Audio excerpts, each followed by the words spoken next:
The doom and gloom continues as the governor of the Bank of England tears apart Rachel Reeves' forecast for the economy, which may well seal both her fate and that of the economy. But there's one thing I can't help going back to again, which now appears to be Rishi Sunak's parting words as PM when he said the following, which now seems all too true. Listen to what he said. Mark my words, Labour will raise your taxes. It's in their DNA. Your work, your car, your pension. Thank you. Okay, you name it, sorry, Labour will tax it. I said it before, I'll say it again. He is going to put up your taxes. Thank you. Put up your bills. Thank you very much. As clear as night follows day.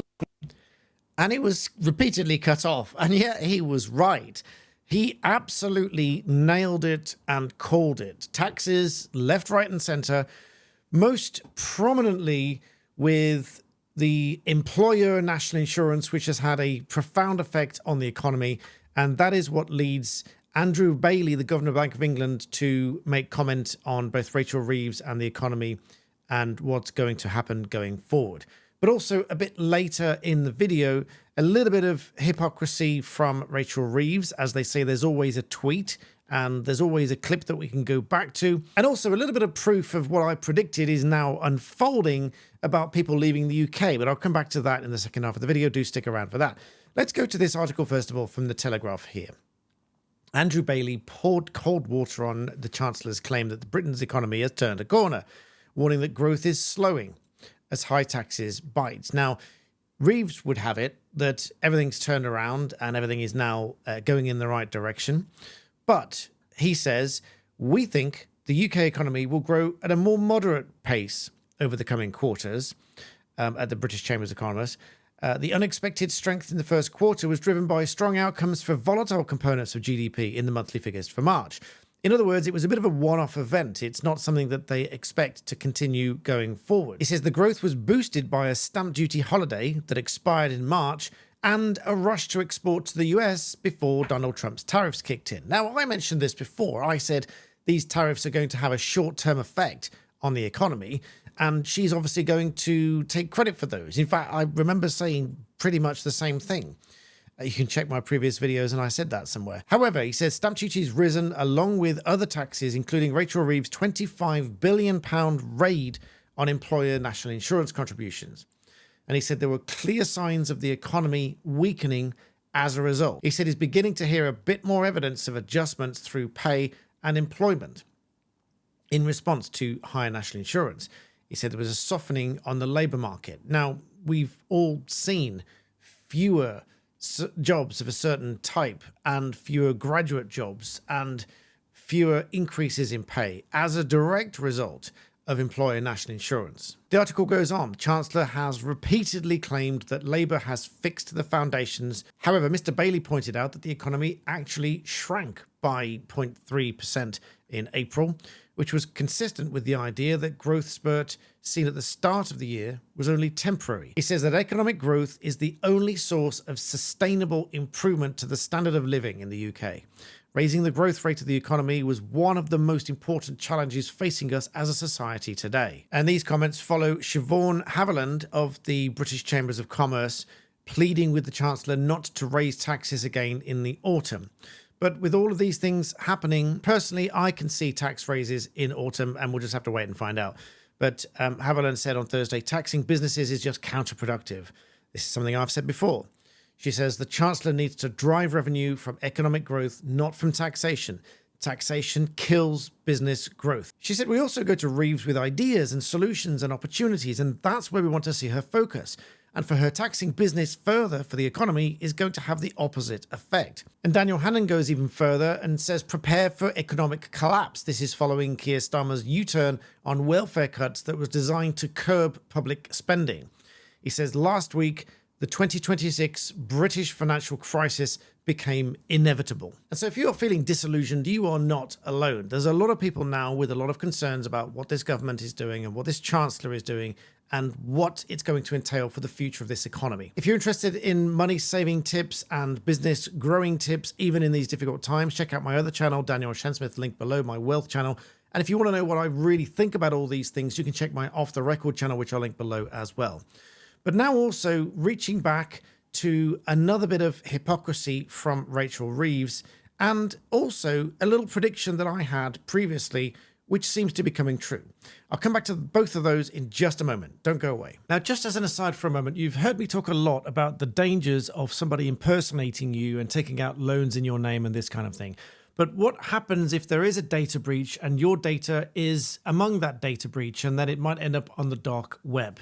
Well, here's what you do about that, because one of the reasons I partner with NordVPN on this channel is not only does it provide as a virtual private network a secure and anonymized IP address through which you get DNS filtering, meaning it filters websites that you visit and downloads to make sure that they're not malicious, but it also has what they call the dark web monitor, as you can see on screen here. Now, if your information's been caught up in a data leak and ends up on a dark web, that's the bit of the internet that isn't really indexed by search engines, not to get overly complicated about it, but if your data ends up there and then it's available to hackers and all that sort of stuff, then this can alert you that your information is there.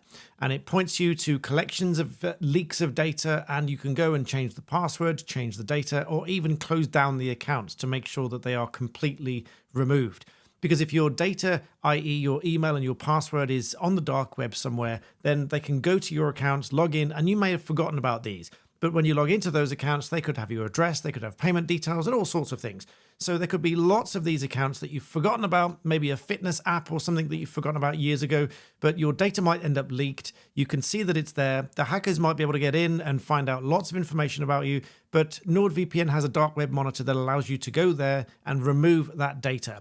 That alone is worth the money. And because I'm a partner with NordVPN here on my channel, you get 4 months extra free, plus 30-day money-back guarantee if you change your mind. But the price of a cup of coffee to secure your data is absolutely worth it. So you can visit nordvpn.com/blackbeltsecrets on screen and linked in the description below and in the pinned comment for your 4 months extra free and 30-day money-back guarantee if you change your mind.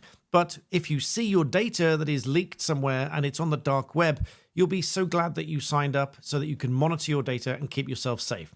So thank you to NordVPN for sponsoring this video and for keeping you all safe. So back to Rachel Reeves and her hypocrisy. Now, I'm taking this from Alex Armstrong, for credit to him, from GB News. But remember when it was reported that David Lammy had racked up £1.3 million on flights, private jets and food and whatever else in just 3 months? And Starmer, he spent 15% of his time abroad, which was triple that of Rishi Sunak's entire premiership, all with first-class flights. Now, listen to this from Rachel Reeves. Credit to Alex Armstrong for finding it here, but listen to this. We will crack down on Tory ministers' private jet habit. What is Rishi Sunak so scared of up there in his private jet? Meeting a voter? Well, we will properly enforce the ministerial code on the use of private planes and save millions of pounds for taxpayers in the process. and yet, David Lammy racked up £1.3 million in private flights in 3 months. The hypocrisy knows no bounds. Listen on.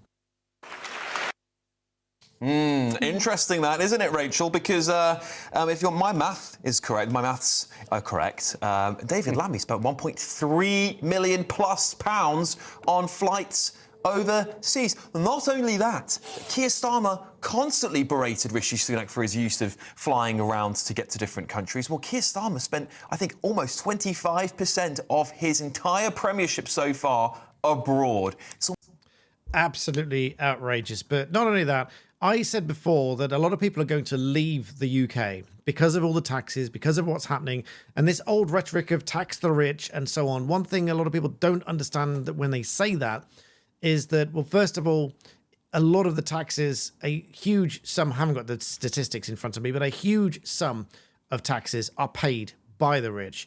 And if they take this approach of attacking the rich, and I'm not talking about just billionaires here, I'm talking about people that have worked and saved hard all their life, and they are quote unquote rich, and they don't want to pay tons more tax when it comes out.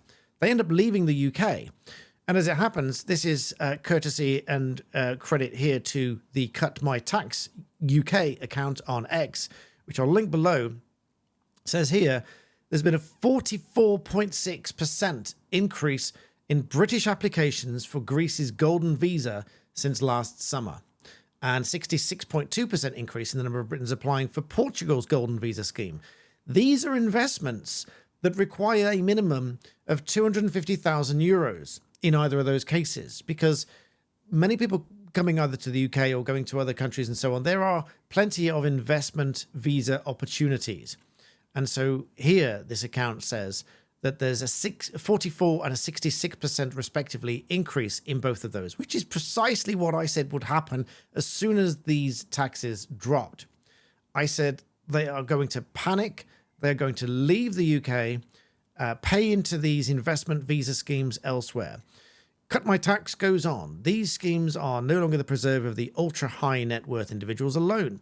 We're increasingly advising middle-class families, remote working professionals, and even retirees who are re-evaluating their lifestyle priorities. Someone asks, what do you need to invest in to achieve the requirements?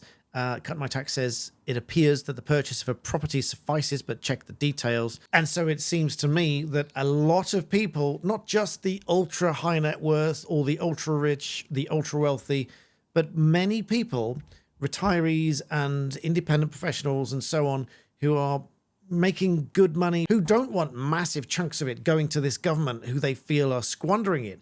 They are paying into these investment schemes and they are leaving the UK. So that has a double knock-on effect. Now, that doesn't just mean that they can't tax their money, but it also means that whatever it was that they were doing in the UK, which is if they're running businesses, which includes jobs, which includes driving revenue within the UK, it might be imports, it might be just generating revenue in the UK. None of that's going to happen anymore. They are leaving. And so not only do they not get the additional tax that they were going to get beforehand, there are huge swathes of tax that they won't get from this 44% and 66% increase in people that are applying for these visas elsewhere.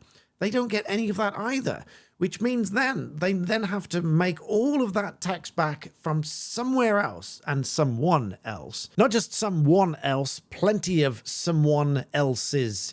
Lots of people are going to have to pay more tax to make up for those that have left the UK because they don't want to be caught up in all this.